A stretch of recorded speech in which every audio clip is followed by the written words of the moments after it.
Professor Fachin, cumprimento Vossa Excelência e, ao fazê-lo, quero, em nome dos colegas senadores do Estado do Paraná, relator Álvaro Dias, Roberto Requião e senadora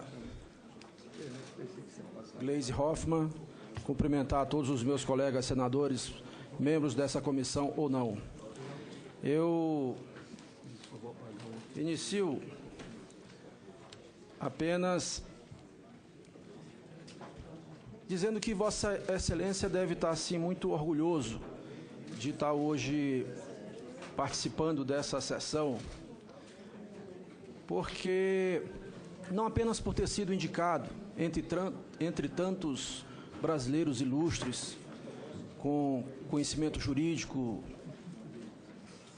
com conduta ilibada, Vossa Excelência está aqui indicado para ser um daqueles que irão compor o Supremo Tribunal Federal. Não apenas por isso, mas também pelo fato de Vossa Excelência estar inaugurando um novo momento aqui na Comissão de Constituição do Senado, que é fazer com que essa comissão deixe de ter na sabatina apenas uma sessão homologatória de indicação da Presidência da República para ter efetivamente uma discussão democrática, aberta, franca, sobre o indicado. Vossa Excelência, que é, digamos assim, provavelmente o último indicado desta década, uma vez que aprovada a PEC da Bengala, o próximo deverá ser o ministro Celso de Mello somente no ano de 2020. Vossa Excelência, portanto, traz com a sua própria indicação a um momento importante que a gente inaugura aqui na CCJ. E eu quero, sobre a discussão, o eixo central da discussão, que é a questão da advocacia privada, dizer que estou perfeitamente satisfeito com o que ouvi, com o que li a respeito da controvérsia. Eu vi aqui, li com interesse e muita atenção, o parecer exarado pelo professor doutor Marçal Justem Filho e também do professor Juarez Freitas, administrativistas extremamente respeitados no Brasil, bem como me dei por satisfeito em função da controvérsia de nota técnica feita pela consultoria do Senado, que é a excelência do serviço público brasileiro. Excelentes profissionais trabalham em nossa consultoria, mas eles têm opiniões diferentes entre eles mesmos. Eles não expressam a opinião dos senadores, muito menos do Senado. Tanto que tem um parecer de um outro, uma nota informativa de um outro consultor de número 1501, do consultor Fernando Trindade, exatamente fazendo contraditório com a polêmica criada por uma outra nota informativa. E essa minha convicção, ela vai se formando quando eu vejo também o site famoso do consultor jurídico, que expressa sua opinião sobre a questão aqui debatida a respeito da advocacia privada. E ela se conclui com o que li a respeito do que escreveu o doutor René Ariel Dott, que estava há pouco na mesa acompanhando essa sessão. Ele tem somente de advocacia mais do que eu tenho de idade. Então eu tenho que respeitar essas opiniões. Com relação à discussão política aqui colocada sobre o site, etc., eu tive a oportunidade de ver ainda há pouco na coluna do famoso escritor Lauro Jardim, da Veja, onde diz: campanha profissional. Não foi só na campanha de Dilma Rousseff que Luiz Fachin buscou ajuda para sua ação em redes sociais. A Medialog, que trabalhou na campanha de Aécio Neves, foi contratada para fazer o monitoramento de redes, diz Lauro Jardim na sua coluna da Veja Online. Eu tenho aqui algumas questões a fazer depois desses comentários. questões sobre vários pontos. Mas eu, óbvio, obedecendo o artigo 101 da Constituição Federal, que determina a indicação, sendo cidadão brasileiro com mais de 35 anos e menos de 65, reputação ilibada e notório saber jurídico, eu tive o cuidado de examinar o currículo de Vossa Excelência, que mais se parece um vade-mecum, e percebi que esses requisitos estão perfeitamente preenchidos e, quanto a isso, não há controvérsia aqui nesta comissão. Eu tive também o cuidado de examinar as referências sobre Vossa Excelência de inúmeras personalidades do Brasil, inúmeros juristas como Ives Gandra, Paulo Bonavides, Sepúlveda Pertence e tantos outros, Carlos Veloso, Francisco Rezec, autoridades do Judiciário como ministros do Supremo Tribunal Federal, pela sua maioria, expressam o seu apoiamento, da Associação de Juízes Federais do Estado do Paraná, bem como da Associação de Juízes Federais do Brasil, a JUF, do Colégio Permanente de Presidentes de Tribunal de Justiça do Brasil, do Presidente do Tribunal de Justiça do Rio Grande do Sul, da Associação de Magistrados do Paraná e do Presidente do Tribunal de Justiça do Estado do Paraná, do São Paulo, da Assembleia Legislativa do Paraná, e disse aqui, Vossa Excelência consegue, apesar das divergências que são positivas pelo esse momento novo, Vossa Excelência consegue construir uma convergência muito grande no Estado do Paraná, reunindo todo o pensamento político, jurídico, daquele importante Estado da nossa República. E aí vai adiante instituições como a OAB, Sociedade Rural, do Instituto Brasileiro de Direito Civil, da Associação dos Advogados do Estado de São Paulo, do Instituto dos Advogados do Estado de São Paulo e da CONAMA, que é a associação que reúne os procuradores, promotores de justiça, mas um deles eu destaco de forma especial, que é exatamente do doutor Euclides Scalco, grande brasileiro do Paraná, que já serviu muito a essa república. O que diz Euclides Scalco? Conheço o Fachin desde sua juventude, dos seus tempos de faculdade, e fico feliz com a sua indicação para o Supremo Tribunal Federal. Será um ministro com a mente voltada para os interesses do país. Sua indicação honra o Paraná e a universidade onde sempre lecionou. Sem nenhuma dúvida, é um dos juristas mais bem preparados que o Paraná já produziu e tem todos os méritos para ser o primeiro ministro do Paraná no Supremo Tribunal Federal. Isso aqui ajudou a formar uma convicção a respeito de controvérsias aqui colocadas. Dito isso, eu quero seguir para algumas perguntas sobre 3 pontos. Um deles é exatamente sobre aquilo que se referiu há pouco o senador Caiado. Eu teria várias outras questões, mas o tempo não me permite. Perguntas sobre a resolução de conflitos por meio de arbitragem, por exemplo. Perguntas sobre a virada de Copérnico, mas eu vou deixar para que outros colegas certamente farão, não pretendo esgotar aqui essas possibilidades. E quero me ater à questão da indenização e desapropriação. No Maranhão, meu estado, como em outros estados do Brasil, no Maranhão, um estado muito grande, maior que o estado de São Paulo, por exemplo, é pungente a questão da desapropriação. Por isso, gostaria de saber do senhor quais os elementos que, na definição da justa indenização para fins de desapropriação por interesse social, devem compor o valor a ser pago ao proprietário.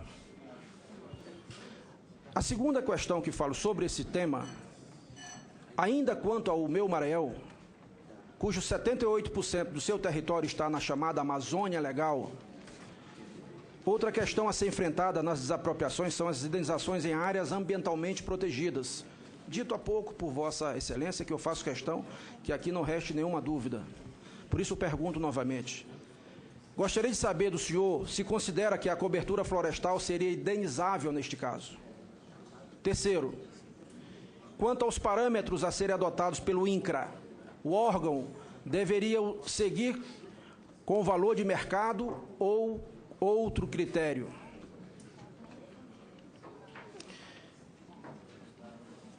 Eu tenho também sobre a questão do sistema de escolha de ministro do Supremo.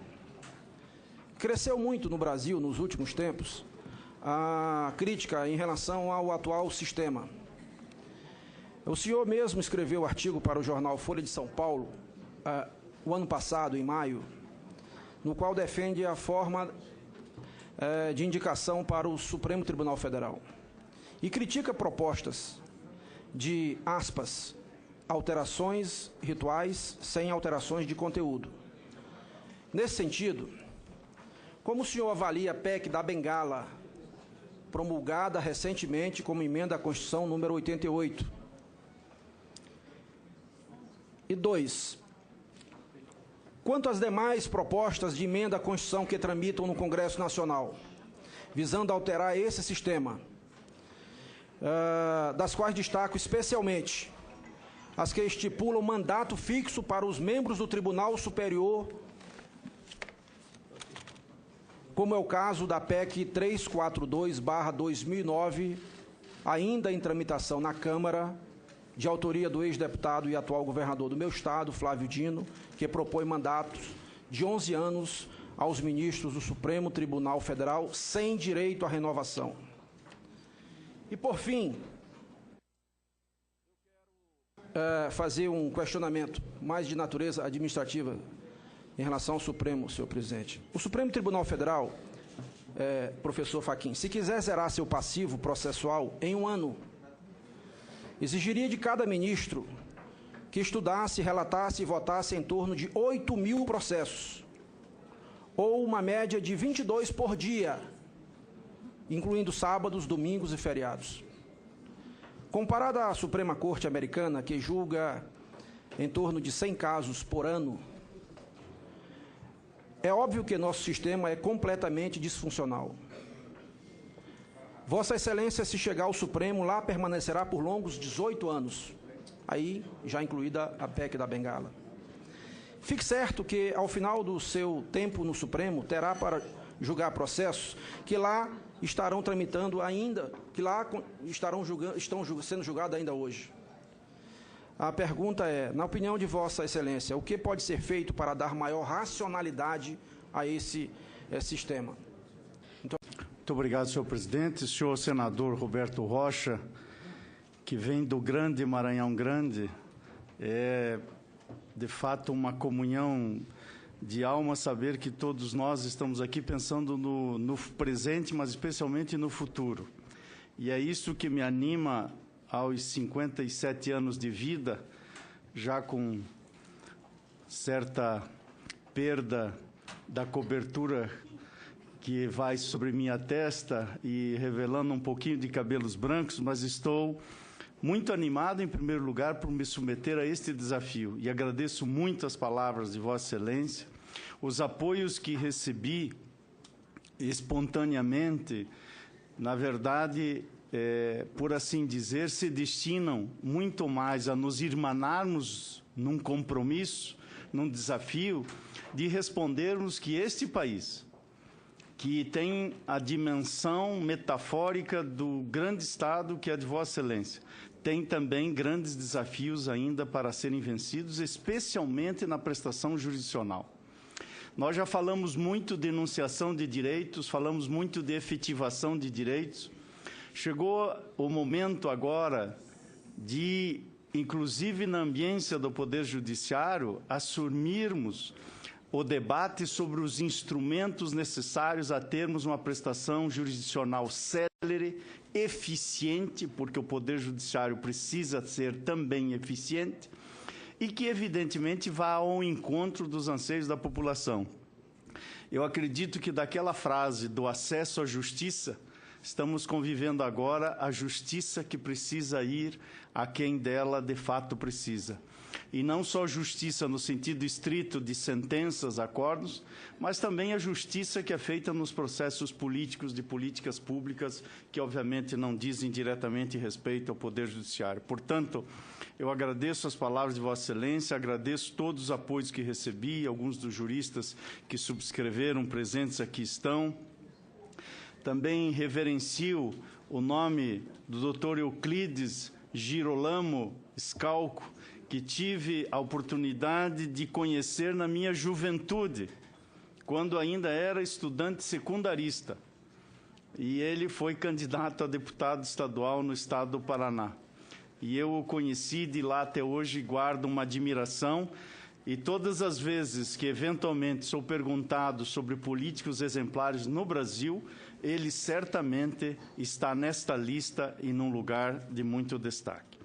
Os 5 pontos tocados por Vossa Excelência me permitem principiar, se assim me for concedido, pela questão do sistema de escolhas de ministro do Supremo Tribunal Federal. Vossa Excelência há de convir que eu não estou, hoje, pelo menos, uma posição muito confortável para refletir sobre esse tema, porque sou eu destinatário desse procedimento de sabatina, mas me sinto confortável porque nesse texto que Vossa Excelência se referiu, eu defendi precisamente o que se passa nesse momento aqui no Senado Federal. E disse que o sistema que nós temos hoje é o sistema menos ruim, na avaliação que tenho daqueles nos quais nós nos aproximamos, quer das famílias do direito anglo-saxão, quer mesmo na Europa continental. Mas, das propostas de emendas constitucionais, eu estou verificando, por um olhar que fiz rapidamente, que só de 2002 para cá, há 12 propostas de emendas constitucionais sobre essa matéria, o que mostra a relevância desta Casa, do Congresso Nacional, debater esse assunto. E, sem, obviamente, fazer nenhuma inflexão em relação aos conteúdos mais diversos dessa proposta, a crítica que eu fiz naquele meu artigo levava à necessidade, no meu modesto entender, de debater questões de fundo. Por exemplo, o mandato. Juízes das Cortes Superiores de índole constitucional, a experiência pode levar para uma inflexão positiva a adoção de um mandato, com um conjunto de limitações para entrar e um conjunto de limitações também para sair, depois do exercício desse mandato. Há países que têm um conjunto de regras diversificadas sobre o número de anos da permanência. Portugal tem um determinado número, inferior a 10, a Alemanha um pouco superior. Há um conjunto de propostas aqui propondo, por exemplo, o prazo de 15 anos, mas o número quantitativo parece me importar menos, importa mais. Esse é um debate de fundo, que é a eventual presença do mandato. Quanto à emenda constitucional recentemente promulgada, há poucos dias faz, que concedeu a faculdade da aposentadoria aos 75 anos, diria a Vossa Excelência, nesse momento, faria duas observações. A primeira é que, ao que se tem notícia pela imprensa, já há uma medida procurando declarar a inconstitucionalidade de parte da emenda constitucional naquilo que se refere à eventual necessidade de uma nova sabatina aos 70 anos.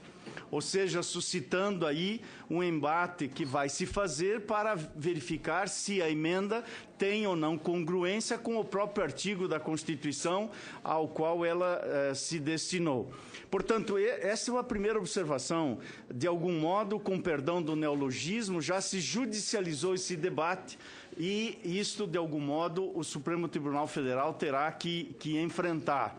A segunda observação que lhe faria é que, não obstante as diversas posições em sentido contrário sobre essa proposta de emenda que se tornou agora emenda à Constituição, Ela, ainda que tenha algumas críticas no plano das carreiras públicas, e no caso da magistratura, é preciso dizer que tem um mínimo de coerência com a expectativa de vida média que, no Brasil, obviamente, se alterou nos últimos anos. Portanto, há um certo senso de realidade. Agora, o senso de constitucionalidade far-se-á em dois momentos. Em algum debate do processo político na Câmara ou no Senado, nessa casa, ou no Congresso Nacional como um todo, ou mesmo no ambiente do Supremo Tribunal Federal, que acabará apreciando a necessidade ou não de ministros do Supremo, inclusive os atuais, pelo que tem se noticiado, virem a se submeter a uma sabatina quando completarem 70 anos para, eventualmente, permanecerem por mais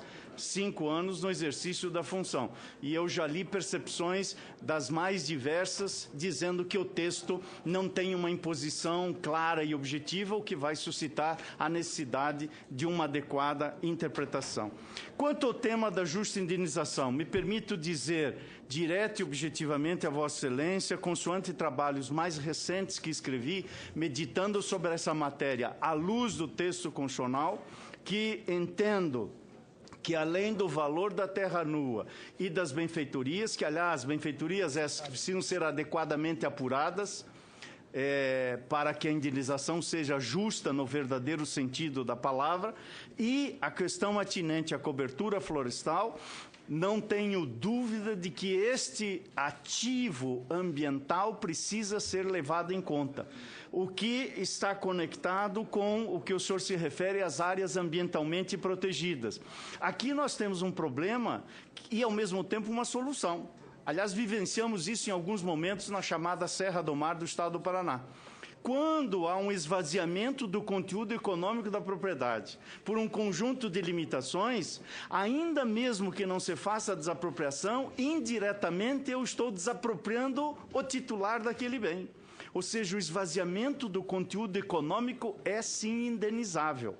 E é claro que aqui a tutela ambiental obviamente leva, por exemplo, a manter uma reserva regularmente constituída, mas eu não posso deixar de reconhecer que, quando há um esvaziamento da essência mínima que compõe o conteúdo de um direito fundamental, isso gera uma lesão ao direito fundamental e me parece, em tese, suscetível de indenização. Quanto aos critérios de pagamento do valor, Vossa Excelência se referiu ao posicionamento do INCRA. Eu não tenho acompanhado esse tema à luz do que o Instituto tem decidido, mas acompanho de acordo com a convicção que tenho sobre esse tema, que obviamente não é possível desconsiderar-se o valor de mercado. Este é um critério minimamente razoável. Por derradeiro, a questão do passivo do Supremo Tribunal Federal. Vossa Excelência tem toda a razão.